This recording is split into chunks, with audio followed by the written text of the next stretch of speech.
안녕하세요. 저는 서울에 사는 30대 여성입니다.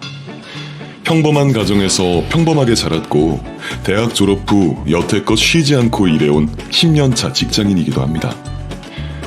글을 적으려니 제 소개를 해야 할 것 같은데 너무 평범한 탓인지 저에 대해 이야기할 만한 게 마땅하지 않네요. 애초에 남들과 다를 것 없이 살던 제가 이런 사연을 보내게 될 줄도 몰랐네요. 평범이라는 게 어느 정도 범주에 드는지 모르겠지만 저는 지난 30여 년 인생을 정말 별 걱정 없이 살아왔습니다. 학생 때는 입시 전쟁 치르며 남다를 것 없이 살았고 대학 졸업하고 취직하고 그렇게 결혼까지 하게 되었죠. 그러고 보니 결혼을 하게 된 것이 제 인생의 가장 큰 행복이자 축복이 아니었을까 싶습니다. 저희 남편은 정말 제게 과분한 사람이었거든요. 제가 남편을 처음 만나게 되었던 것은 직장 생활하던 20대 후반쯤이었어요. 제가 취미 삼아 하던 운동 모임이 있었는데 그때 그 모임에서 만났던 사람이었죠. 어쩌면 그때 모임 멤버로 처음 남편을 만났을 때부터 저는 남편에게 호감을 가졌는지도 모르겠습니다. 그도 그럴 게 첫눈에 보기에도 진혁 씨는 여자라면 누구나 좋아할 만한 남자였거든요. 훤칠한 키에 잘생긴 외모, 듣기 좋은 목소리에 운동을 즐기는 취미까지 제 눈에는 완벽해 보일 정도였어요. 그런데도 어찌나 매너가 좋고 바른지 모임에 나오는 여자들이랑 어떻게든 엮여보려고 한다는 다른 남자들과 달리 진혁 씨는 혼자 고고하고 꼿꼿해 보였습니다. 정작 다른 여자들은 전부 그 사람만 보고 있었는데도 말이죠. 그래서 저도 참 괜찮은 사람이구나 하며 호감을 가졌지만 연애 감정까지 만들지는 않았어요. 워낙 잘생기고 멋지니 자연히 호감이 생길 수밖에 없지만 그런 남자가 저 같은 평범한 여자한테 관심이 생길 거라 기대도 없었거든요. 그래서 저는 이성적인 마음 없이 그 사람을 대했고 덕분에 동갑이었던 저희 두 사람은 금세 친해질 수 있었습니다. 모임의 다른 여자들은 전부 진혁이에게 남다른 관심이 지대했던 탓에 진혁이가 저 말고 다른 여자들은 무척 불편해하고 꺼려했었거든요. 그러다 결국 그 꼴을 보다 못한 다른 남자들이 진혁이에게 시비를 걸고 어쩌다 보니 진혁이와 저는 그 모임에서 쫓겨나듯 빠져나올 수밖에 없었어요. 그래서 그 후로 진혁이와 저 둘이서 운동을 하기 시작했죠. 어차피 같이 운동할 사람이 있어서 모임에 들었던 거니 저로서는 한 명이던 여러 명이던 별 상관이 없었거든요. 진혁이는 괜히 자기 때문이라 생각했는지 제 운동을 도와주기로 했고 그렇게 저는 진혁이와 더 가까이 지내게 되었습니다. 운동하며 알고 지내게 된 저희들은 집도 가깝다 보니 퇴근하고 종종 자주 만나게 되었어요. 그 전에는 모임하는 날에만 만나곤 했는데 둘만 보게 되다 보니 서로 편한 시간에 자주 찾게 되더라고요. 그렇게 저희는 운동 친구에서 동네 친구가 되었고 저는 진혁이 같은 친구가 생긴 게 너무 기뻤습니다. 제가 여중여고를 졸업한 탓에 남자들을 불편해해서 그런지 주변에 남자 사람 친구들이 없었거든요. 대학 동기들은 학교 안에서 인사만 하고 지내는 사이였고 회사에 나가서도 직장 동료와 가깝게 지내기는 어려우니까요. 그런데 30 다 되어 남사친이 생기다니 왠지 든든한 느낌이었어요. 게다가 왜 그리 대화가 잘 통하는지 진혁이와 함께 있을 때면 꼭 저희가 몇십 년 동안 알고 지낸 사람처럼 편해지는 겁니다. 진혁이도 제가 편한지 저희는 정말 오랜 친구처럼 잘 지냈죠. 서로 말 못할 고민도 들어주고 같이 놀러다니면서 귀찮은 이성들도 떼어내고 서로 도움이 많이 되는 사이라고 생각했어요. 그래도 그때까지는 분명 친구라고 생각했습니다. 남녀 사이에 친구가 어디 있냐 하는 사람들도 있지만 진혁이와 저는 서로 이성으로 발전할 생각이 없었어요. 사귀다 헤어지면 남이 되는 건데 그런 좋은 친구를 쉽게 잃고 싶지 않았거든요. 그래서 저는 진혁이와 오래오래 친구로 남고 싶었습니다. 그렇게 친구로 지내며 나란히 30대를 보내게 되었죠. 저희 둘 다 별로 결혼 생각이 없어서 싱글로 30을 넘기게 되었는데 30이 넘어가다 보니 슬슬 주변에 압박이 오기 시작하더라고요. 명절날마다 어른들이 너는 언제 결혼하려 그러느냐, 여자는 시집을 가야 한다 그러시더니 저희 부모님마저 혼자 살지 말라며 결혼을 바라셨습니다. 정작 당사자인 저는 별 생각이 없었는데 말이에요. 결혼을 안 해야겠다 그런 생각은 아니었지만 그렇다고 마음에도 없는 사람이랑 적당히 조건 맞춰서 결혼할 생각은 더더욱 없었습니다.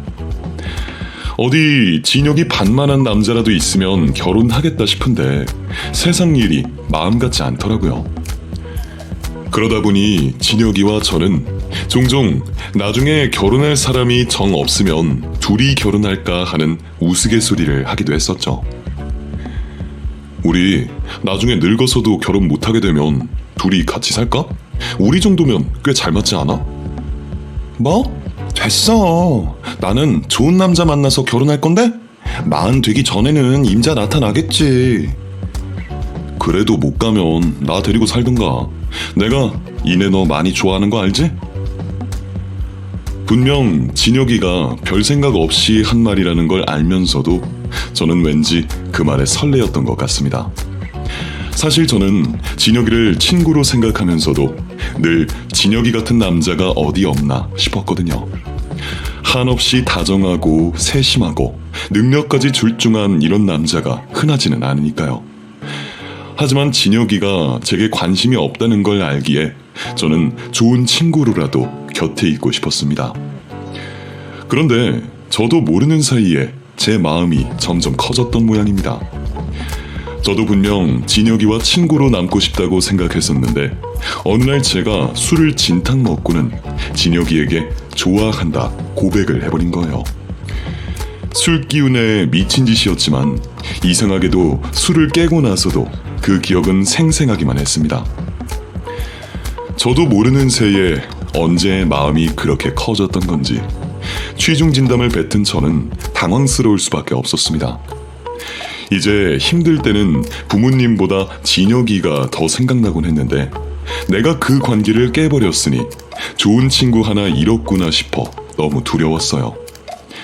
정말 시간을 돌릴 수만 있다면 다시 돌아가서 제 입을 막아버리고 싶은 심정이었죠.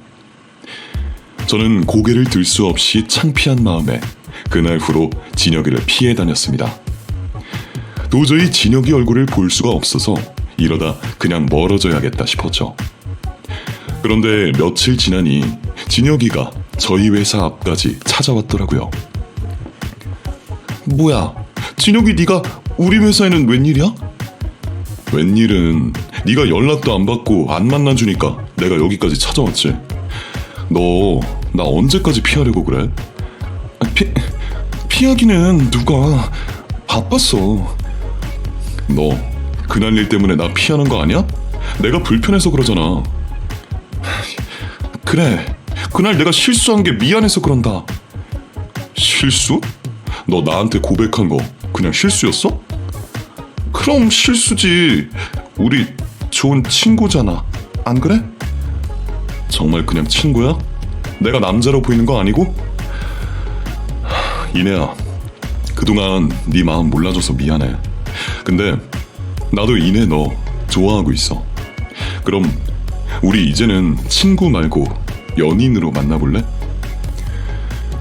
저더러 한번 만나보자는 진혁이의 말에 저는 놀랐습니다. 자기도 제가 좋다고, 저만 좋으면 친구 말고 연인으로 만나보자고 하니 그 말이 얼떨떨하면서도 저는 날아갈 듯이 기뻤습니다. 연인보다 친구가 낫다 생각했으면서 사실은 제가 그보다 더한 욕심을 부리고 있었던 모양이었어요. 하지만 저는 진혁이가 정말 좋은 사람이라 생각했기에 잠시 만나다가 말 인연이 되고 싶지는 않았어요. 그런 제 마음을 알았는지 진혁이도 그냥 가볍게 만나는 게 아니라 결혼을 전제로 만나보자고 말하더라고요. 그렇게 저희는 몇 년간 알고 지내던 친구에서 비로소 연인이 되었습니다. 그렇다고 해서 막상 연애를 시작한 뒤에 저희가 크게 달라진 건 없었어요. 물론 전에는 떨어져 걷던 저희가 어느새 손을 붙잡고 다니고 다른 연인들처럼 스킨십을 하게 되기는 했지만 그것 말고는 특별히 다른 건 없었습니다. 애초에 친구 사이였을 때에도 워낙 데이트하듯이 자주 붙어 다녔으니 그냥 친구에서 연인으로 이름만 바뀌었을 뿐이었죠. 그리고 연애 전이나 후나 진혁이는 제게 한결같은 사람이었거든요.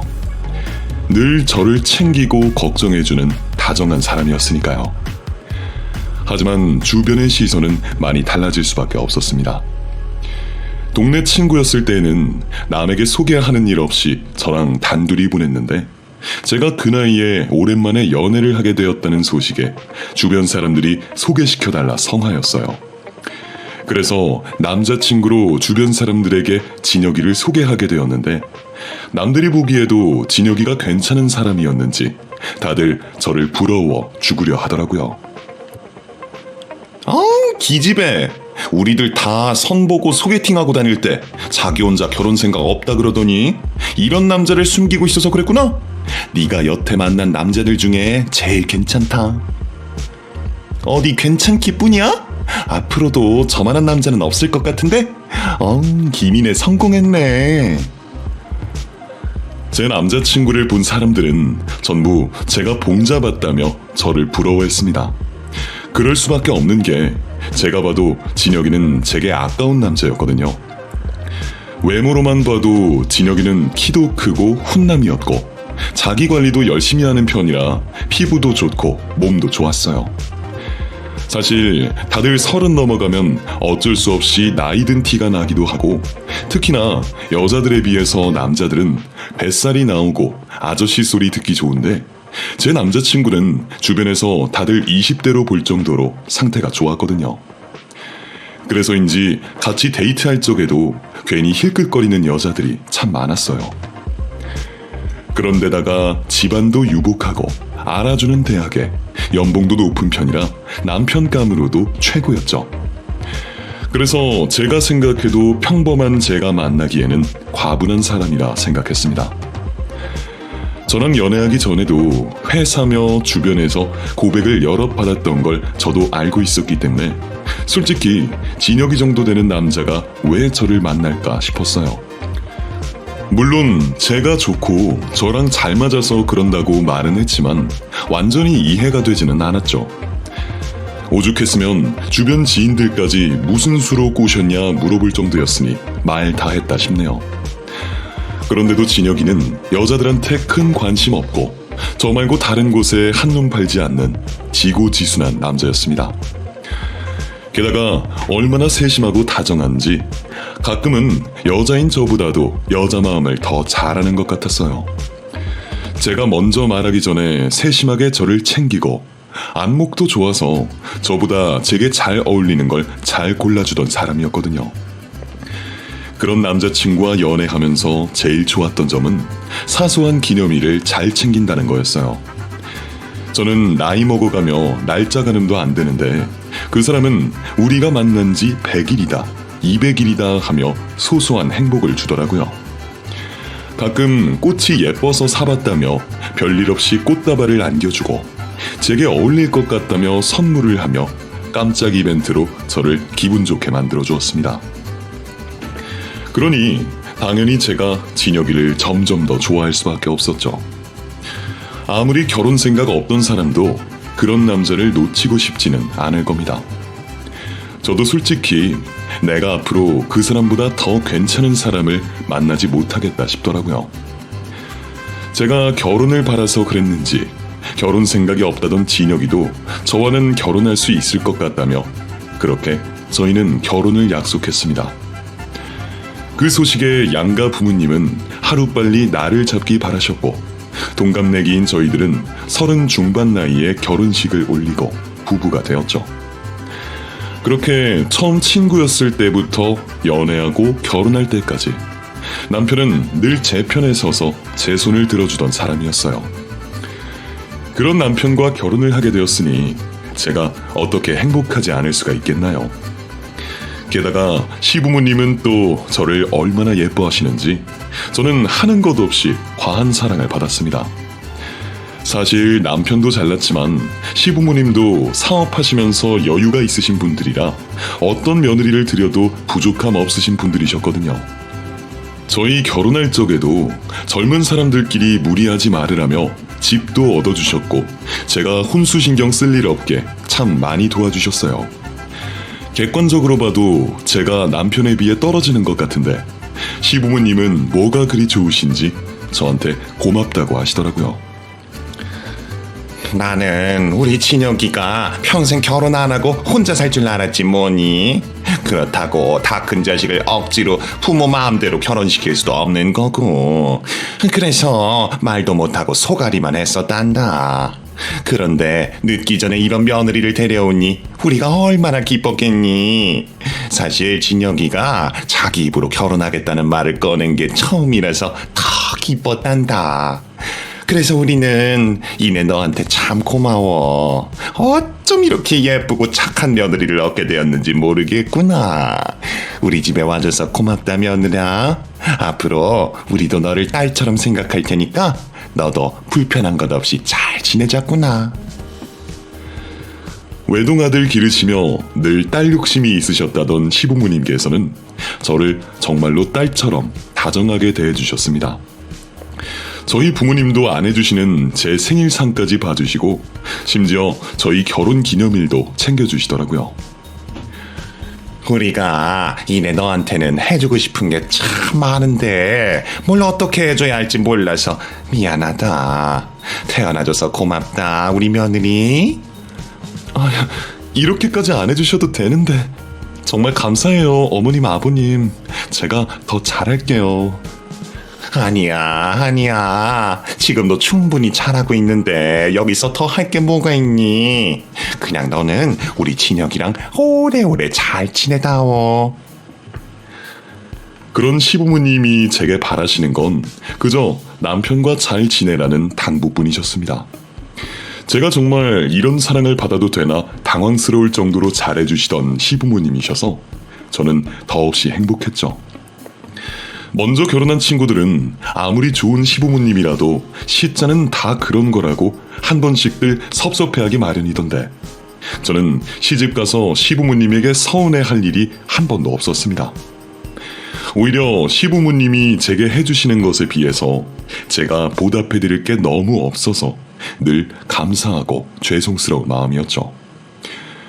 그런데도 뭐가 그리 미안하신지 그렇게 해주시고도 종종 제게 미안하다 하시던 시어머니셨어요. 세상에 어쩜 이렇게 이쁜 며느리가 있을꼬. 우리가 너한테 더 잘해야 하는데 미안하다 아가. 어머니 자꾸 왜 그러세요? 어머니가 저한테 미안하실 일이 뭐가 있으세요? 지금도 분에 넘치게 잘해주시는데요. 저 정말 감사하게 생각하고 있어요. 그러니? 그렇다면 다행이지만 그럼 진혁이는 잘해주니? 속상할 일은 없고? 그럼요. 그이야 늘 똑같죠. 연애 때도 저한테 얼마나 잘했었는데요. 지금도 저 더 잘하고 아침상 차려주고 주말마다 마사지 해주고 그래요. 거기다 어머님 아버님도 이러시니 저는 정말 복받은 여자네요. 그런 제가 조금 더 욕심을 부리면 그건 정말 욕심이었을까요?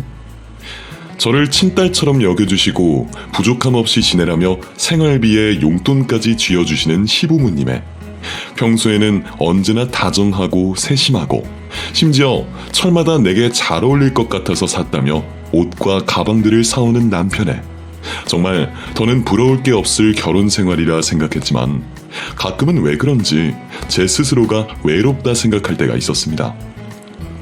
아마 그건 무성욕자에 가까울 만큼 금욕적인 남편 때문이었겠죠. 사실 연애하던 시절에도 남편과 저는 스킨십이 많은 편은 아니었어요. 손은 매번 잡고 다니고 포옹이나 뽀뽀는 자주 했지만 그 이상은 잘 없었거든요. 그건 저희 남편이 무척 깔끔한 편이라 약한 결벽증이 있는 탓이었습니다. 언젠가부터 타인과 접촉하는 게 부쩍 힘들어져서 정신과 치료도 받고 했었다고 하더라고요.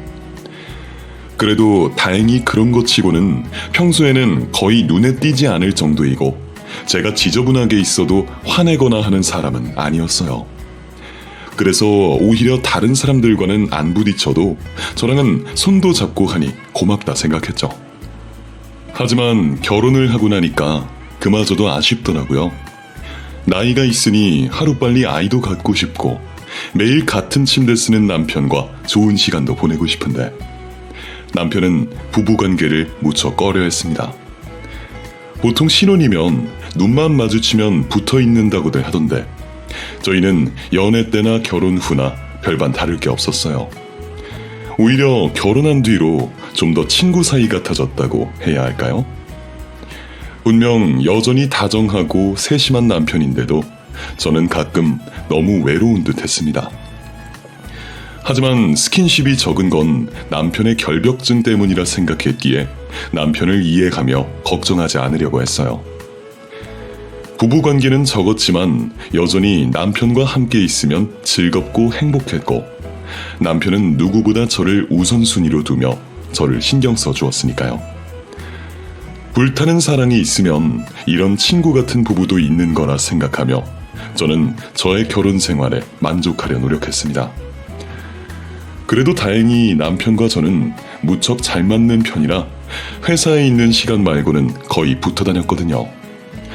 퇴근하고 돌아와서 같이 영화 보고 취미를 즐기고 주말에는 자전거 끌고 운동 다니고 캠핑이나 여행을 하기도 했습니다. 그래서 주변 사람들이 보기에는 저희가 한시도 떨어지지 못하는 인꼬 부부 같았던 모양이에요. 저도 남편과 노는 게 좋았다 보니 결혼하고 나서 친구들과의 만남을 점점 줄였거든요. 너무 그랬던 건지 주변에서 하도 유별나다 성화를 부려서 결혼한 지 1년 뒤에는 저희도 각자 시간을 갖기로 했습니다. 남편도 남편대로 친구들 만나고 모임을 가지고 저도 친구들과 시간을 보내기로 말이죠. 그래봐야 한 달에 2-번 정도였지만 연애 시절부터 거의 매일 볼 정도로 붙어 있었던 탓인지 떨어져 있는 게 아쉽게 느껴지기도 했습니다. 그런 걸 보면 우리는 아직도 신혼 같구나 싶어서 저도 품고 있던 외로움과 불안을 떨치고 마음을 놓게 되었던 것 같아요. 그렇게 너무 고요할 정도로 무탈하게 결혼 생활을 이어가던 어느 날 저는 모르는 낯선 이로부터 뜻밖의 문자를 받게 되었습니다. 010이 아닌 070 인터넷 문자로 날아온 그 문자는 너무 충격적인 내용이 담겨 있었어요. 당신 남편 이진혁이 바람을 피고 있어요. 속지 말고 남편 뒤를 조사해보세요. 처음에는 스팸 문자인가 싶어 그냥 무시하려고 했지만 내 남편 이름까지 알고 있고 제 번호를 알고 문자를 보냈다는 게 무척 찜찜했습니다. 그래서 그 문자를 보낸 사람을 알아보려 했지만 제대로 된 번호 없이 인터넷에서 보낸 일회성 문자이기에 발신인을 알아낼 수 없었어요. 솔직히 처음에는 도저히 믿을 수가 없었어요. 그동안 여자 문제 한 번 없었던 내 남편이 바람을 피고 있다니 말도 안 된다 싶었거든요. 사실 연애 때는 저도 잘난 남편이 불안해 걱정이 많기도 했습니다. 내색하면 의부증이라 할까봐 티를 내지는 못했지만 남편 주변에 여자들이 다가올 때면 늘 마음을 졸였어요. 그런데 그 많은 유혹 속에서도 남편은 한 번도 딴짓을 한 적이 없었습니다. 그래서 저는 남편을 신뢰하게 되었고 더 이상 불안할 일이 없었죠. 게다가 TV에 숱한 미인들이 나와도 예쁜지 모르겠다며 제가 제일 좋다고 하던 남편이 대체 누구랑 바람을 핀다는 건가 싶었어요. 그런데 무시했던 그 문자가 며칠 뒤에 또 날아오고 또 날아오는 겁니다. 제가 못 믿는다 싶었는지 심지어 저희 남편 회사랑 인적사항까지 말하면서 제대로 알아보라는 얘기까지 하더라고요. 그걸 보면 뭔가 알고 있기는 한가 보다 싶은 생각에 저는 그 문자를 더 이상 무시하지 못했습니다. 그리고 그때부터 갑자기 불안감이 온몸을 휘감았어요. 마음 같아서는 남편에게 직접 물어보고 싶었습니다. 우리 사이의 신뢰가 그 정도는 된다 생각했거든요. 그런데 저는 제 자격지심인지 불안 때문인지 도저히 제가 직접 남편에게 물어보지 못하겠더라고요. 그래서 남편에게 직접 물어보기 전에 제 눈으로 확인을 해야겠다 싶었던 저는 남편의 뒤를 캐기로 했습니다. 인터넷에 그런 고민을 올렸더니 불륜 현장 잡아준다며 흥신소를 소개하는 사람들이 많더라고요. 생각보다 비싼 비용에 망설여졌지만 그렇다고 내내 이 불안을 갖고 있느니 차라리 직접 확인하는 게 낫겠다 싶었어요. 한참을 고민하던 저는 결국 흥신소에 찾아가게 되었고 간단한 계약서를 쓰고 남편의 뒷조사를 맡기게 되었습니다. 그렇게 흥신소에 의뢰를 하고 온 후로 저는 매일 남편의 일거수일투족을 보고받게 되었죠. 솔직히 남편 뒷조사를 하게 된 저도 마음이 편하지는 않았어요. 알지도 못하는 사람의 말을 듣고 이렇게까지 해야 하나 싶었거든요. 하지만 낯선 문자를 받은 그날부터 저는 왠지 모를 남편에 대한 의심을 도저히 지울 수가 없었습니다. 그동안 제가 남편을 믿고 싶어서 좋은 면만 보려고 했던 건지 모르겠지만 저도 종종 남편에게 알 수 없는 느낌을 받기도 했었으니까요. 남편이 정말 좋은 동반자인 건 확실했지만 가끔은 친구인지 남편인지 남자로는 모르겠다 싶을 때가 있었는데 그게 설마 다른 여자가 생겨서 나에게 소홀해진 건가 싶은 생각이 들었습니다.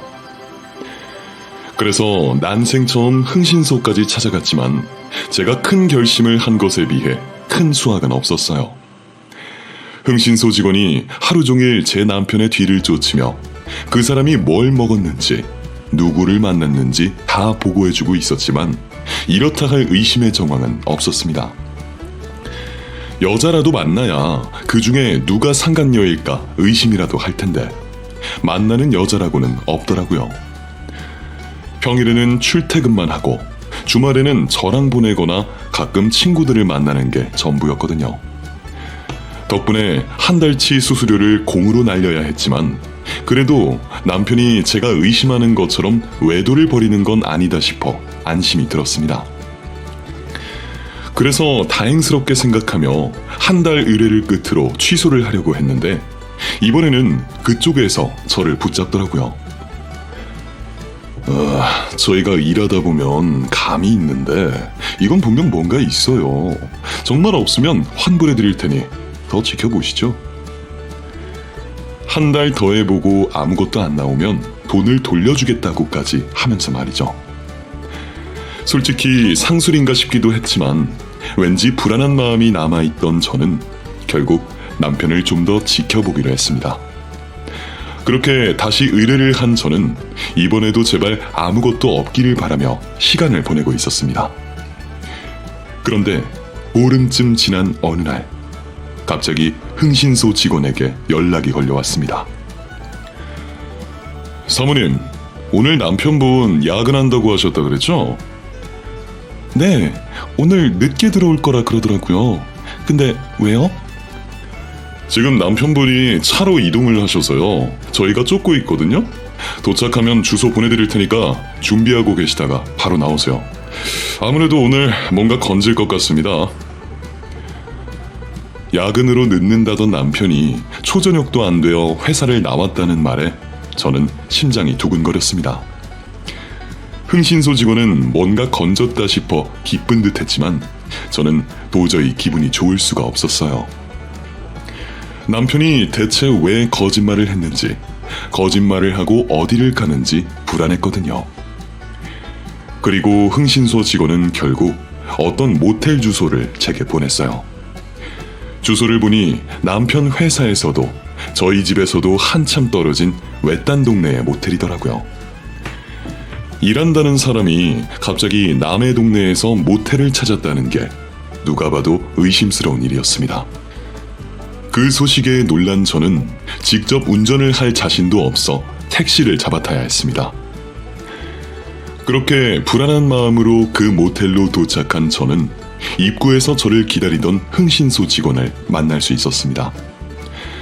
다행히 제가 많이 늦지는 않았는지 남편이 그 모텔로 들어간 지 30분 정도 되었다 그러더라고요.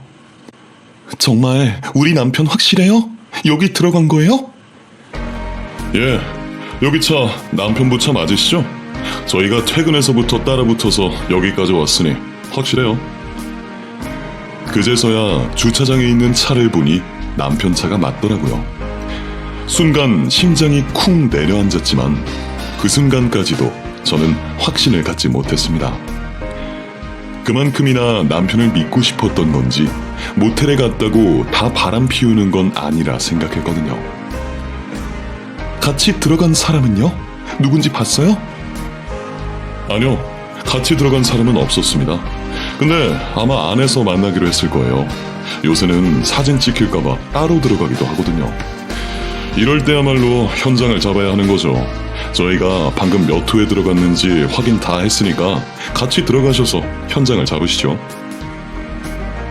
저는 현장을 잡아야 한다는 흥신소 직원의 말에 모텔 안으로 들어가게 되었습니다.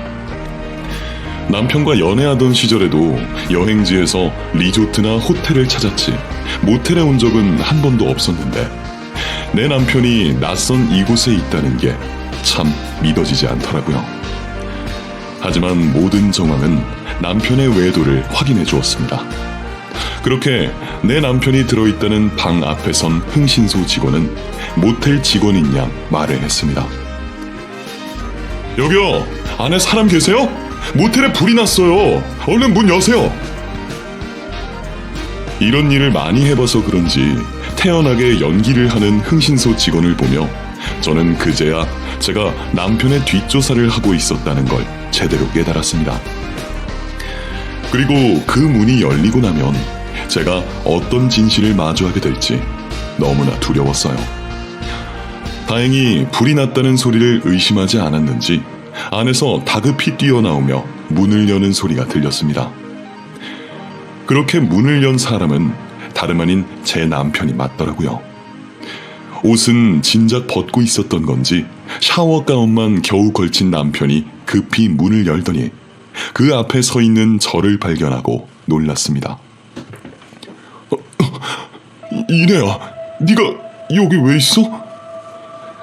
나야말로 묻고 싶어. 당신이 왜 여기 있어? 대체 누구랑 있었던 건데?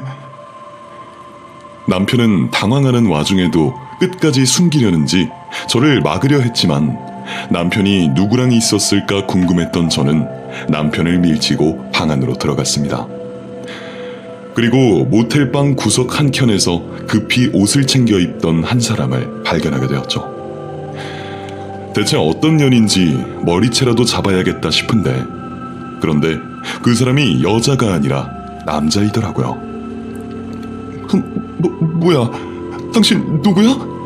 여보, 당신 남자랑 있었어? 대체 둘이서 뭐하고 있었는데? 여보, 그러지 마. 일단 나가자. 나가서 나랑 얘기하자, 어? 왜 내 남편이 남자랑 있었던 건지, 그 둘이 왜 벗고 있었는지 아무 생각도 들지 않았습니다. 그 광경이 몹시 충격이었는지 그 모습을 보고 난 저는 그대로 기절을 하고 말았어요. 그리고 제가 한참 만에 눈을 떴을 때에는 응급실이었죠. 그리고 그 옆에는 고개를 들지 못하고 있는 제 남편이 보였습니다. 남편은 제가 깨어난 걸 보고도 할 말이 없는지 쉽게 입을 열지 못하겠는지 제대로 변명도 못하고 말을 삼키더라고요.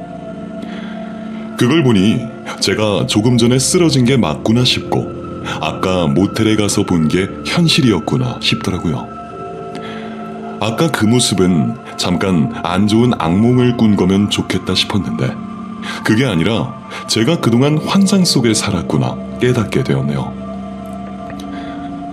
당신 아까 그 사람 뭐야? 둘이 무슨 사이야? 내가 설명할게. 당신이 생각하는 그런 거 아니야. 나 아까 내 눈으로 똑똑히 봤어. 그러니까 이제 와서 괜히 변명하거나 거짓말할 생각하지 마. 당신이 나한테 조금이라도 미안하면 솔직하게 말해. 언제부터야? 당신 이번이 처음 아니지? 언제까지 속이려고 그랬어?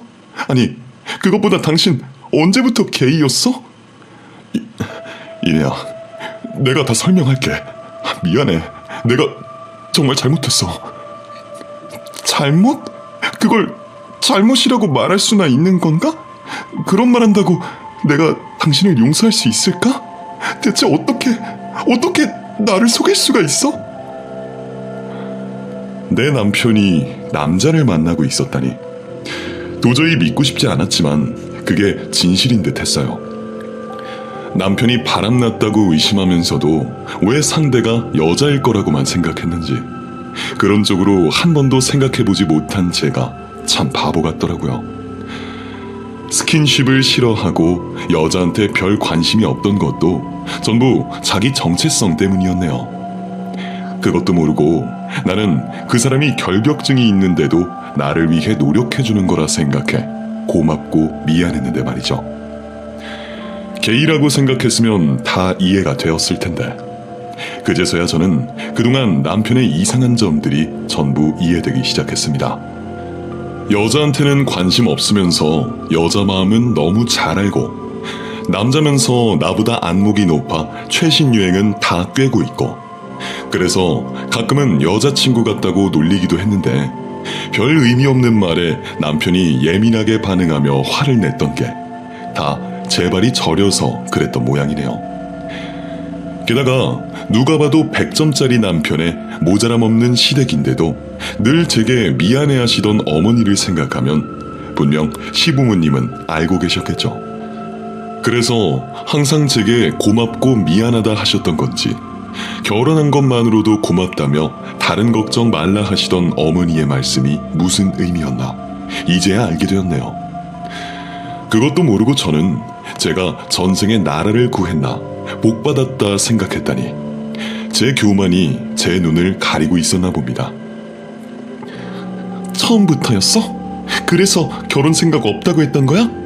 아니, 애초에 여자들한테 별 관심 없던 것도, 스킨십이 불편하다 그랬던 것도 다 그래서 그런 거야? 어쩐지 결벽증이라고 하기에는 밖에서 별탈 없이 다니는 게 이상하다 싶었어. 연애 때는 나 지켜주고 싶다면서 거리 두고 있었고, 결혼해서도 피곤하다, 불편하다고 피했던 것도 다 핑계였던 거지? 근데 그럼 왜 나랑 결혼했어? 내가 만만했어? 네 비밀 숨기고 싶어서 나를 이용한 거니? 미안해. 근데 처음부터 그러려고 그랬던 거 아니야. 변명같이 들리겠지만 그때는 너랑 결혼하면 괜찮을 거라 생각했어. 우정도 사랑이니까 이렇게 지내다 보면 나도 평범하게 살 수 있지 않을까 싶었어. 나도 내 정체성 때문에 너무 오래 힘들고 괴로웠어. 부모님이랑 싸우고 치료도 받아보고 애써 괜찮아 보려고 정신과 약까지 먹어가면서 노력했어. 근데 아무리 해도 여자가 좋아지지 않더라. 근데 이내 너는 좋았어. 같이 있으면 좋고 편하고, 그러다 보니 너라면 괜찮지 않을까 싶었어. 그래서 나를 이용했다 이거야? 내가 다른 여자들에 비해 바라는 것도 별로 없고 편해서? 노력해보고 싶었어. 노력하려고 했어. 다들 사랑만으로 결혼하는 것도 아닌데 그래도 이 정도 마음이면 같이 살면서 정에 기대 살 수 있지 않을까 했어. 그래도 나는 이내 네가 정말 좋았어. 사랑도 여러 모양이 있잖아. 같이 즐겁고 행복하고 그런 게 사랑 아니야? 근데 그게 오래되니까 나도 힘들어지더라. 괜찮을 거라 생각했는데 괜찮지 않았어. 너는 자꾸 스킨십이 없다고 아쉬워하고 나는 그게 곤욕이고, 그러다 옛날에 만났던 사람이 연락을 해왔어. 내가 결혼한 걸 알고 찾아왔더라고. 처음에는 무시하려고 했는데 그게 쉽지 않았어. 그리고 어쩌다 보니 이렇게 됐어. 남편이 모텔에 같이 있던 사람은 남편이 오래전 만났던 애인이었답니다. 대학 시절 처음 만나 몇 년을 사귀었는데 부모님께 들키고 억지로 헤어져야 했다고 했어요. 그 후로 그 남자는 자기 부모님에 의해 강제 유학을 떠났고 둘은 자연스럽게 헤어지게 되었죠. 시부모님도 그날 일로 아예 이사까지 가버리셨고 남편의 핸드폰 번호까지 다 바꾼 바람에 그 후로 두 사람은 다시는 못 보고 살 줄 알았답니다. 그리고 실제로 저를 만나고 결혼할 때까지 한 번도 연락이 없었다네요. 그런데 그 사람이 얼마 전 한국으로 들어오면서 남편이 결혼했다는 소식을 알고 다시 연락을 해왔다고 했어요. 처음에는 무시하려고 했었어. 과거를 떠올리고 싶지도 않았고 결혼도 했으니 이제 겨우 마음 잡고 평범하게 살아보려고 하는데 다시 만나봐야 좋을 것 없잖아. 그래서 답을 안 했는데 걔가 끈질기게 연락을 하는 거야. 안 만나주면 집으로 찾아오겠다고, 당신한테 전부 다 말하겠다고. 그래서 어쩔 수 없이 만나게 됐어. 남편은 무시하려고 했지만 그 사람이 협박을 했답니다. 개인 거 숨기고 결혼했으니까 저한테 알리겠다고 말이죠. 제게 들키는 게 무서웠던 남편은 그 남자를 다시 만나게 되었고 다시 만나니 예정이 그리웠는지 그 후로 몇 번 만나게 되었다 하더라고요. 그 말을 다 듣고 있는데 저는 이상하게 아무 생각이 들지 않았어요. 내용 하나하나가 충격적이었는데도 그게 다 남의 얘기 같더라고요. 내 남편이 게이였다는 것도 믿어지지 않고 숨겨둔 애인이 있었다는 것도 믿어지지 않고 이런 영화 같은 일이 평범한 저한테 벌어졌다는 것도 말이 안 된다 생각했습니다. 이 정도 비극도 특별한 사람들에게 벌어지는 게 아닌가 했는데 생각해보니 저는 이미 남편을 만나면서 보통의 범주에서 벗어났더라고요. 감히 넘보면 안 될 사람을 넘봐서 이런 벌을 받게 되는 건지 뒤늦게 진실을 마주하게 된 저는 너무 고통스러웠습니다. 그런데 더 끔찍했던 건 제게 미안해하는 남편의 태도였어요.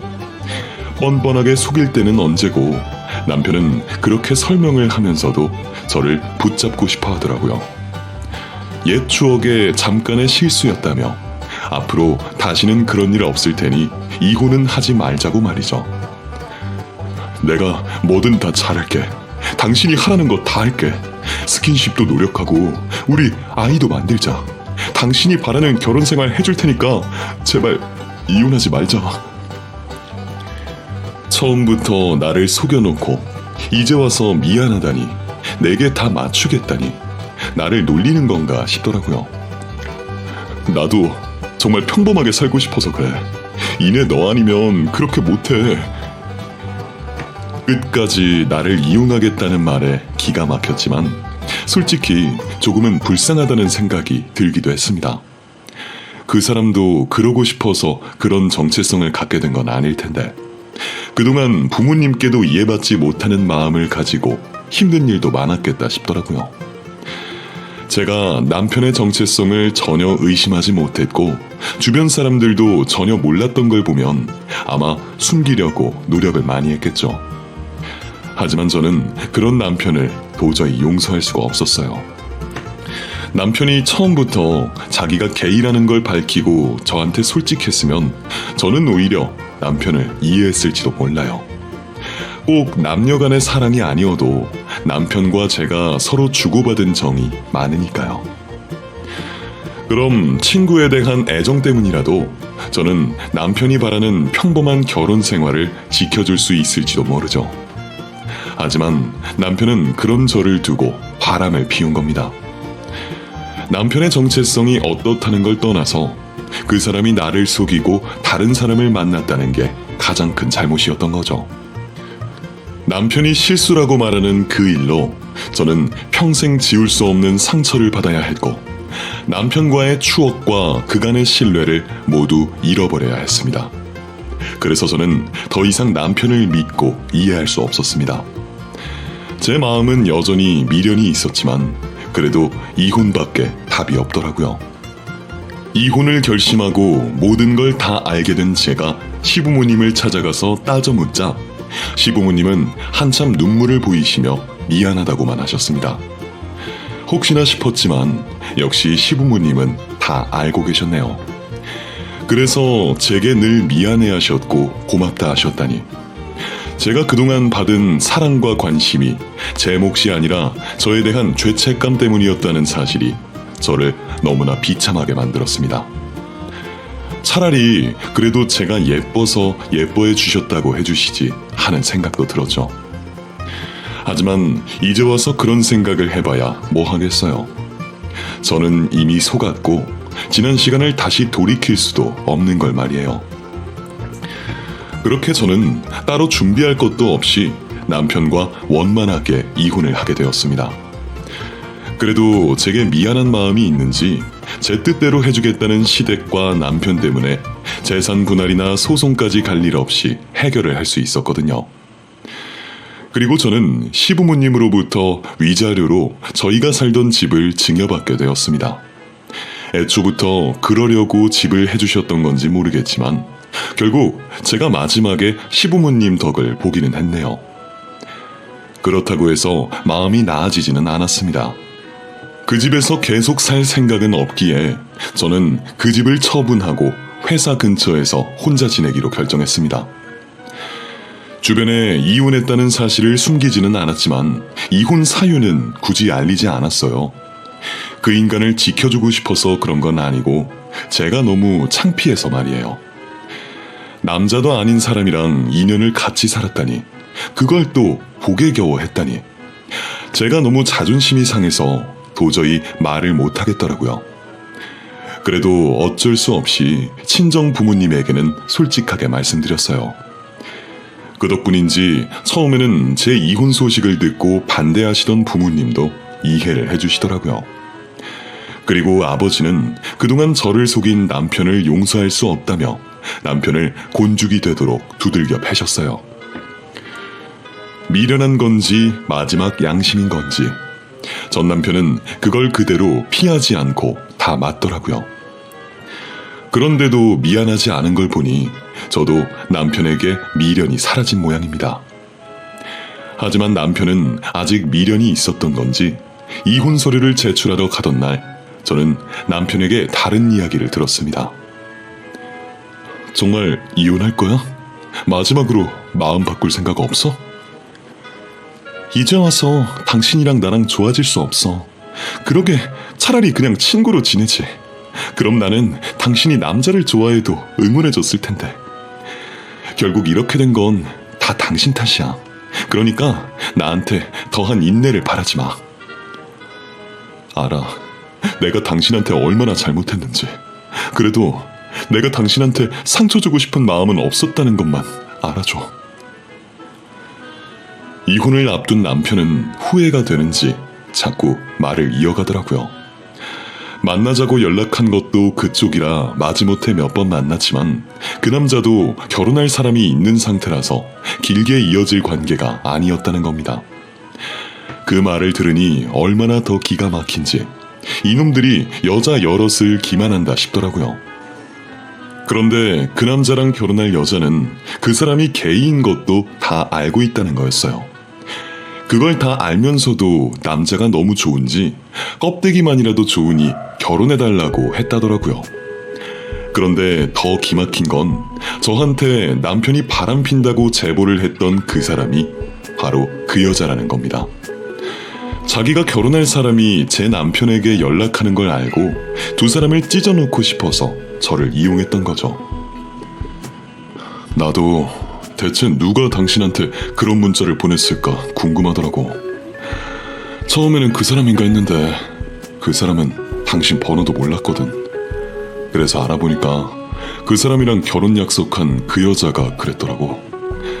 그 사람이 나한테 연락한 거 알고 내 뒤를 쫓으면서 당신 뒷조사를 했던 모양이야. 그래서 그 여자가 당신한테 그런 문자 보낸 거고 일이 그렇게 된 거야. 애초에 내가 너를 속였으니 다 내 잘못이고 내 탓이지만 그래도 당신한테 이렇게 알릴 생각은 아니었는데 미안해.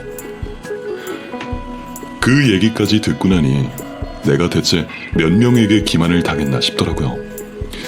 처음에는 다들 나를 이용하려 했구나 싶어서 울분이 치밀었는데 시간이 지나고 나니 다행이라 생각하기로 했습니다. 이런 비극적인 결혼이 더 이어져서 좋을 것도 없을 텐데 하루라도 빨리 남편의 진실을 알게 되어 이혼하게 된 게 저한테는 다행이었죠. 그러니 그 여자의 의도가 어떤 이유였던 저한테는 고마운 일이었습니다. 그렇게 저는 결국 이혼녀가 되었고 이혼하면서 저는 전 남편에게 당부를 했어요. 내게 정말 미안한 마음이 있으면 앞으로는 다른 여자 이용할 생각하지 말고 결혼하지 말고 평생 혼자 살으라고 말이에요. 제 주제에 이제 와서 남 걱정할 건 아니지만 그래도 이제는 제발 더 이상의 피해자가 없기를 바랍니다. 그럼 제게도 언젠가 진짜 사랑이 찾아오기를 바라며 이야기를 마치겠습니다.